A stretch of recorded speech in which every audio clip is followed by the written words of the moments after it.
Hello and welcome to the Global Perspective Show. I'm John Bercia, Special Assistant to the President for Global Perspectives. Our guest today is Brenden O'Leary, who is the Lauder Professor at the University of Pennsylvania and the author of a recently published book, How to Get Out of Iraq with Integrity. Welcome, Dr. O'Leary. Thank you very much, for joining us today. Have a copy of your freshly minted book. Hopefully we can encourage some of our viewers today to take a look at it. Tell us about the book.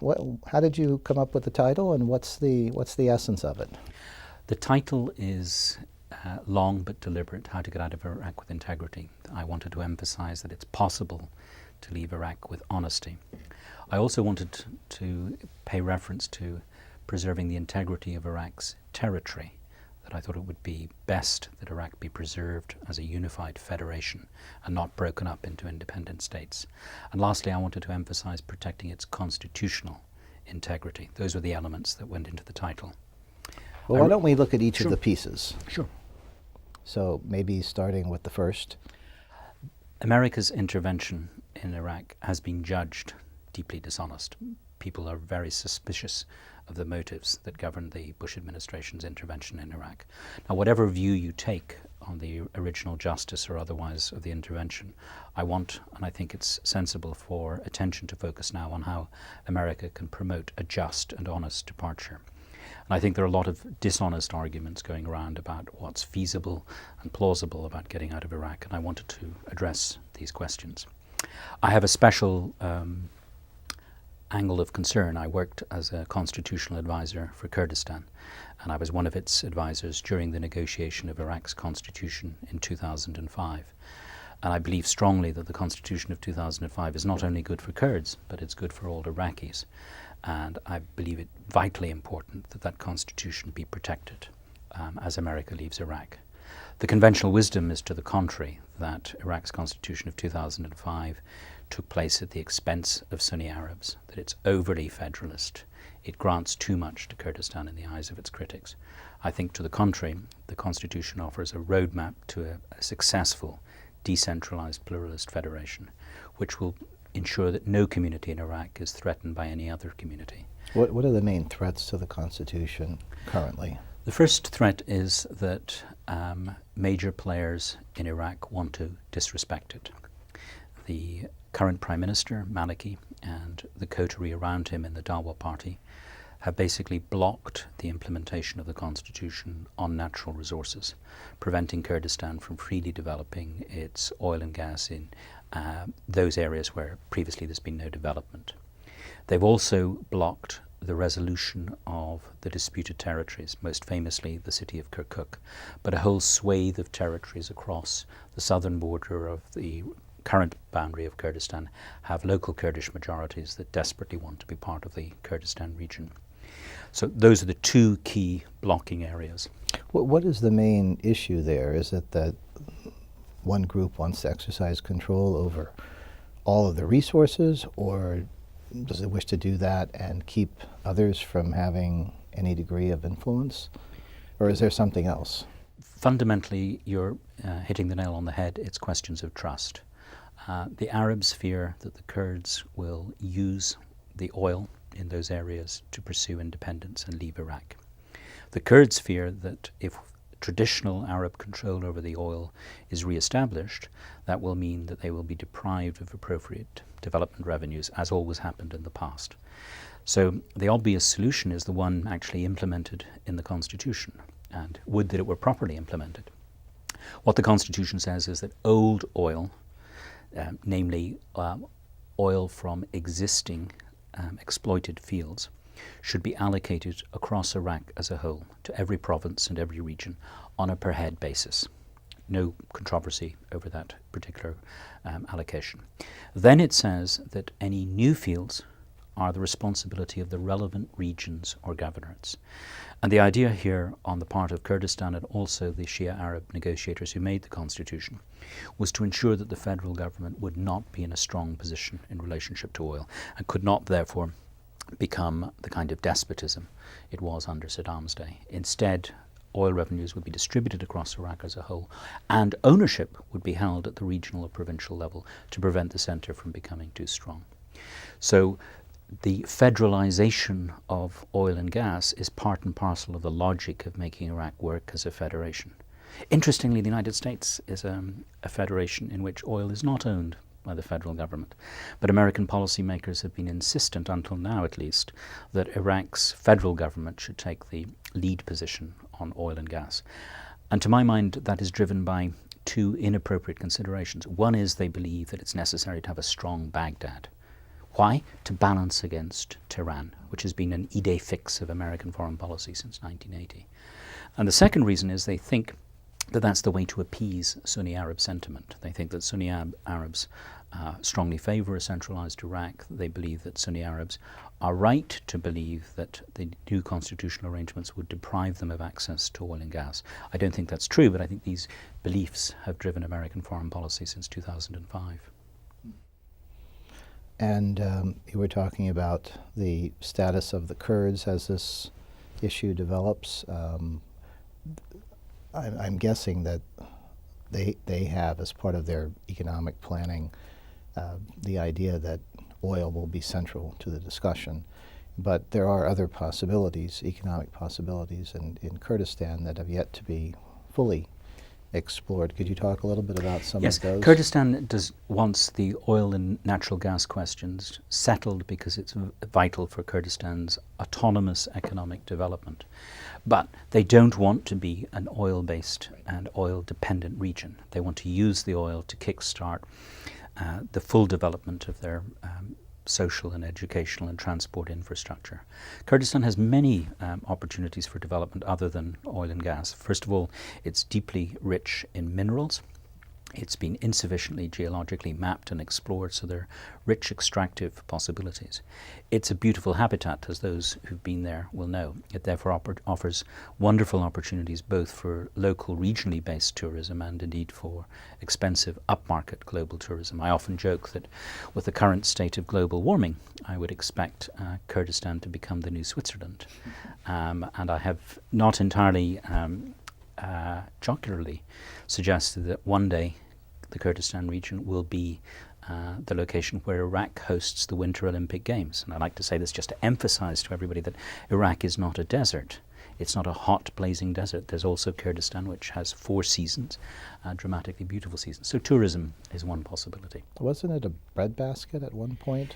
It had a magnificent agricultural base, but it suffered terribly between 1991 and 2003.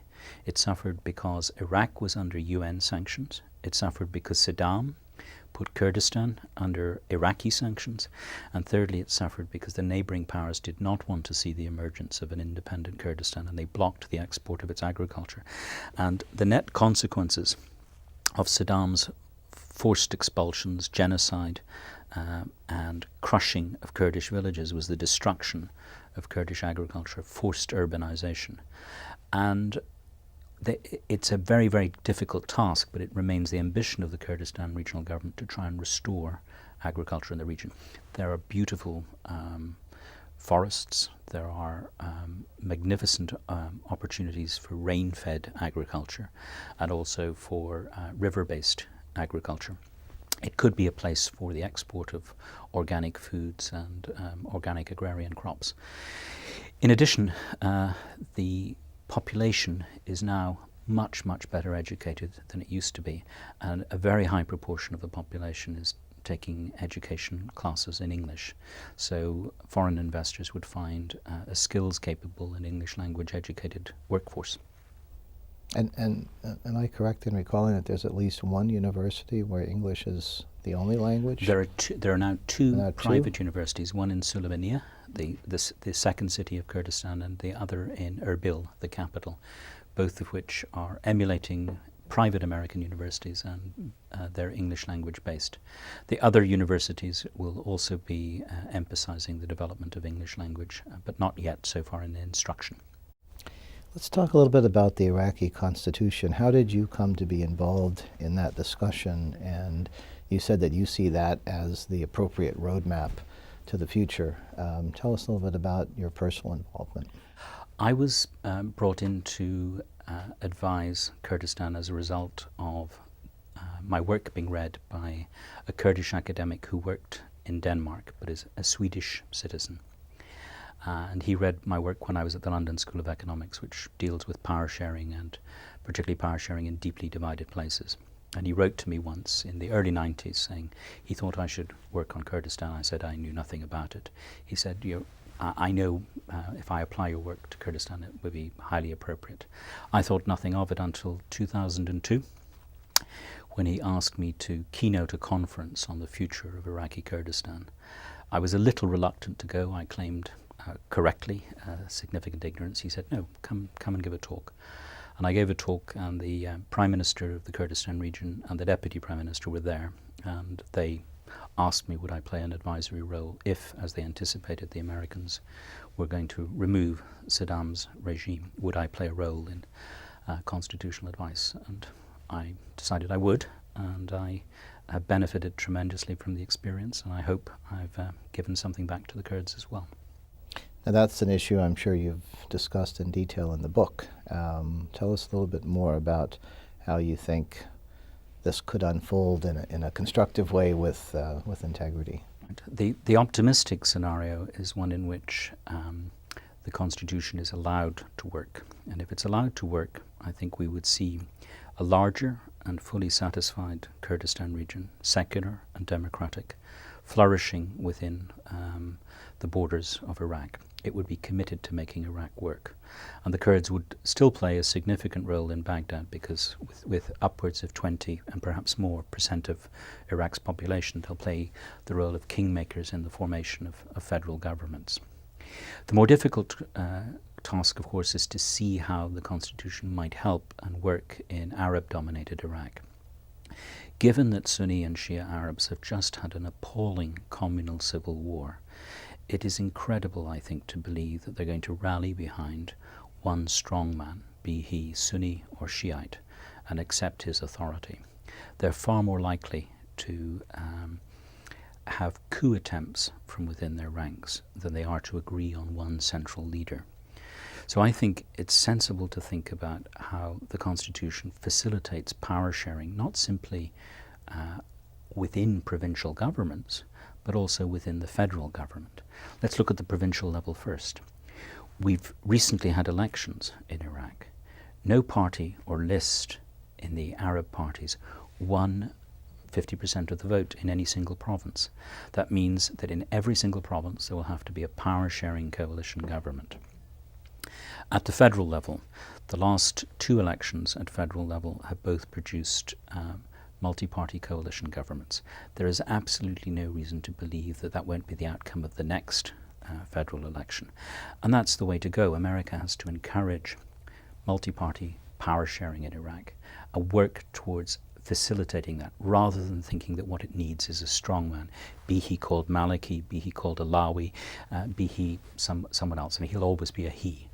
The mindset of America has to shift from looking for a strongman to looking to make Iraq's institutions work. And the way to do that, in my view, is to enhance the power-sharing elements in the Constitution, build up the power of the ministries in the federal government in Baghdad, and to facilitate a security settlement, the organization of military and policing, that makes federalism work, rather than, as at present, creating the dangerous possibility that the Prime Minister will have too much power and therefore become a dictator.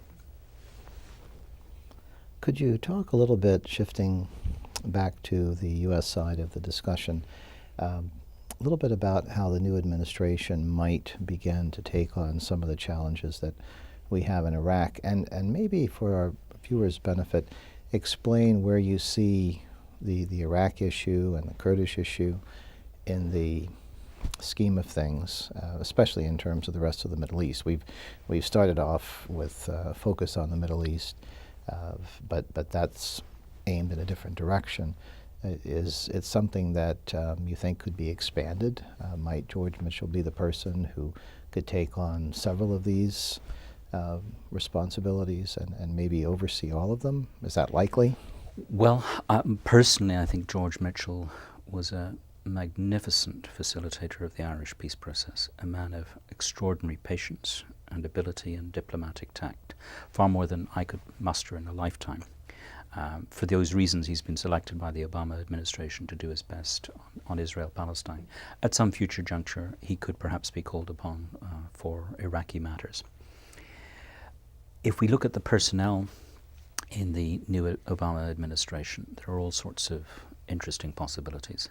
Senator Joe Biden, when he was the head of the Senate Foreign Relations Committee, was committed to implementing Iraq's constitution, promoting its federalist dynamic. He revised his position from favouring a split of Iraq into 3 independent states into favouring the path that's present in the constitution. Senator Hillary Clinton, when she was running for office, initially was concerned about the position of the Kurds. I would be expecting that ethical preference to remain intact during her period in office.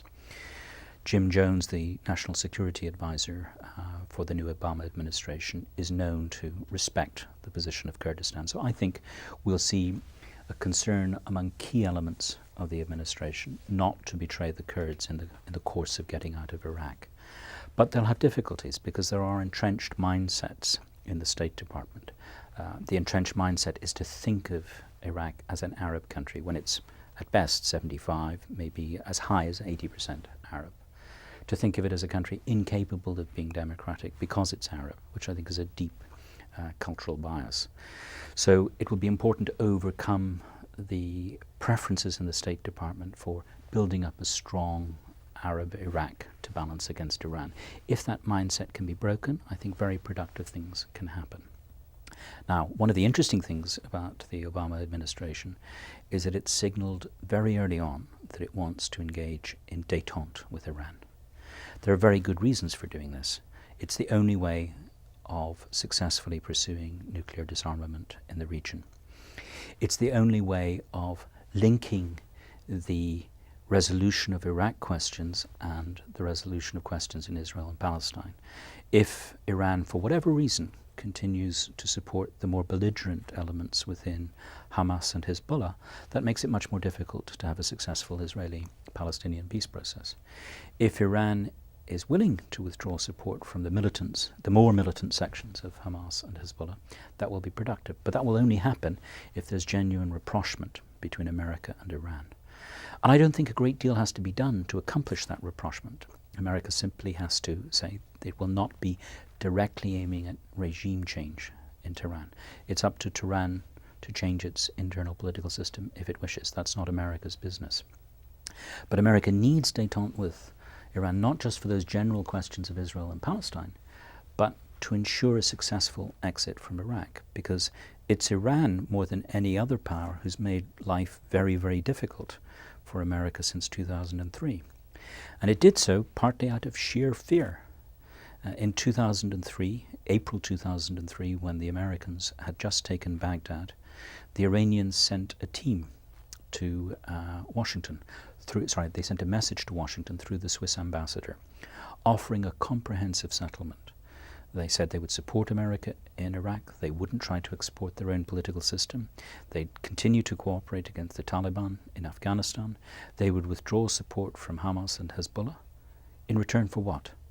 Being taken off the axis of evil, and for achieving recognition, and as long as they could resolve the outstanding baggage from the controversies over the hostages in the 1980s and other outstanding issues, they saw their way towards a full diplomatic engagement. Now, if that was possible in April 2003, I still think it's feasible today. So if the Obama administration can take that direction, I think it will be very, very productive. And I think it's an encouraging sign that it's willing to take that risk right now, because the American public is not used to the idea that rapprochement and détente with Iran might be a good idea. Could you explain how Iran connects to the Kurdish question for the benefit of our viewers? The Iranians have a very large Kurdish population. Some estimate that it's actually twice the size of the population of the Kurds of Iraq. But it's a much smaller fraction of Iran's population as a whole. The Iranians also have a province called Kurdistan. It's much smaller than the area inhabited by Kurds in Iran, but the Iranians have had less problem in recognizing Kurdish identity than the Turks have, for example. Iran obviously has Farsi or Persian as its dominant language, and that language is much closer to Kurdish than it is to Arabic. In fact, many Kurdish speakers find it very easy to switch into Farsi. So there's a cultural affinity and linkage between Kurds and Persians, which is much greater than the affinity between Kurds and Arabs. Now, Iran has not been generous towards its Kurds. I wouldn't want to suggest that for one moment. But it has been more strategic and careful and more accommodating of its Kurdish minority than the Turks have, for example. The Iranians are willing to support an autonomous Kurdistan in Iraq because they don't want a strong Iraqi federal government to be a danger to Iran. But they're not willing to see an independent Kurdistan because they fear that that would inspire their own Kurds to seek to join it. So an autonomous Kurdistan is a feasible goal for Americans to get Iran to recognize and to support. And the Iranians have their own independent affiliations with the Kurds. When Saddam was attacking Iran, the Kurds of Iraq rebelled against Saddam's rule and were in alliance with the Iranians. So leadership relations between the top Kurdish officials and those in Iran are long-standing, and they can work to productive effect. And indeed, America failed to take advantage of those opportunities in the last 5 years for productive relations. Could you talk about some best and worst case prospects for the Kurds over the next, say, half century? In the worst case, America will leave Iraq without resolving the internal Kurdish and Arab territorial disputes and other disputes arising from the failure to implement the constitution. And in the worst case, that would lead to renewed intra-Iraqi war between Kurds and Arabs. And in the worst case, the Kurds would lose. And then they would be comprehensively oppressed in all of the major states where there are Kurds. That's the bleakest scenario. The optimistic scenario is one in which an autonomous Kurdistan flourishes within a federal Iraq, acts as the leading democratic region within Iraq, and as a source of pro-European and pro-American thinking and of American and European investment and cultural interaction. At the same time, the Kurds of Turkey are key players in the deepening of democratization in Turkey. Turkey modifies its constitutional positions, respects Kurdish cultural and linguistic rights, and does what is required to become a member of the European Union. If that happens, if we have a full respect for Kurds as full citizens of Turkey, an autonomous Kurdistan in Iraq, and an Iran in which its reformers become triumphant and loosen up the oppressive structures there, we could also see the Kurds of Iran having greater territorial autonomy and greater political autonomy. That's, I think, a very benign scenario, and I don't think it's beyond the wit of man, particularly of American man, to facilitate that process, those processes from emerging. Okay, well, on that note, thank you, Dr. O'Leary, for joining us today. Thank you very much, John. And thank you. For the Global Perspective Show, I'm John Bercia, and we'll see you next time.